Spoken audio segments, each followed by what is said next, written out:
Ingonyama uMisuzulu kaZwelithini inxuse amakhosi ukuba asukume avikele ubukhosi kanye nomhlaba wakwaZulu. Indlulamithi yamakhosi bekhuluma emkhosini wokushiswa kothi esigodlweni saseMashobeni enyakatho yeKwaZulu-Natal. Khathi Ingonyama yethula inkulumo emkhosini wempi yaseSandlwana mhla zingama-22 kuMasingana khona entabeni yaseSandlwana eNquthu, yathi angeke yakwazi ukukhuluma kakhulu ngezinto ezikhathaza isizwe sayo ngenxa yokuthi-ke ibisesemgonqweni.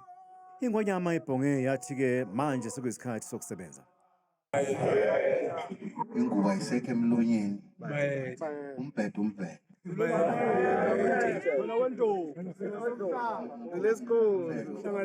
Kusasedlukulu akhona makhosi nezinsika zalesi sihlalo sondelana eduze kakhulu kunayizona. Kukhona okungathi kuyasinyonyobela noma ngazi noma kuyasinyelela. Angisabulala ubuthongo. Enkulumeni yayo, Ingonyama iphinde yaluveza udaba lokususwa kwegama uNatal kwaZulu. Yathi ifisa umhlangano nomengameli wezwe ukudingida ngezindaba ezithinta isizwe sayo. Sawufisa Zulu mnyama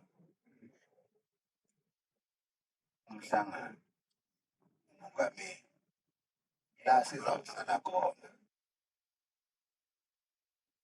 Sisadinga emayini lakwaZulu kunendlela esengiyitholile esingaphila ngayo ngaphandle kokuthi kukumbiwe umhlabathi wethu.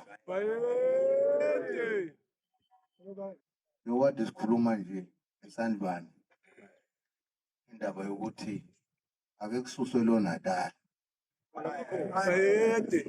Sikhuluma indaba zakwaZulu. Izulu lakwaZulu. Sizayibamba lapho sibambisane mina besilo isikhathi sethu silungisa izinto makhosi qinani kakhulu kunayizona.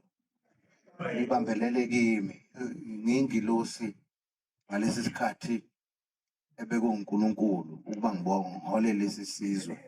Umkhosi wokushiswa kothi ulandela umkhosi oselwa neminye imisebenzi yasendlunkulu khona kuyo ukungena emgonqweni kweNgonyama.